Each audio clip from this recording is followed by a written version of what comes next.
இதில் கார்த்திக் சிதம்பரம் சொல்றாரு, என்ன சொல்றாரு? எங்கள் அண்ணன் சீமானுக்கு இங்க வீடு இல்ல, இந்த தொகுதி இல்ல, அதனால சாப்பாடு போட்டு விபூதி வச்சு அனுப்புங்கன்னு சொல்றாரு கார்த்திக் சிதம்பரம். இதெல்லாம் அரசியல்வாதி பேசுற பேச்சா?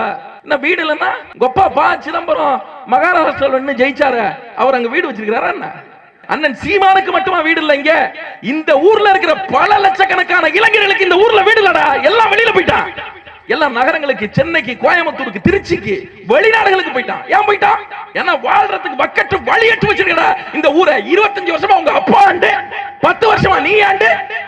தொழில் நிறுவனங்களை கொண்டு வர வேண்டியதானே? தொகுதி முன்னேற்றத்திற்கான வேலை வாய்ப்புகளை உருவாக்க வேண்டியதானே? யாரா சீமான்? யாரா தமிழ் தேசிய இனத்தினுடைய நம்பிக்கைடா எங்கள் அண்ணன் சீமான்.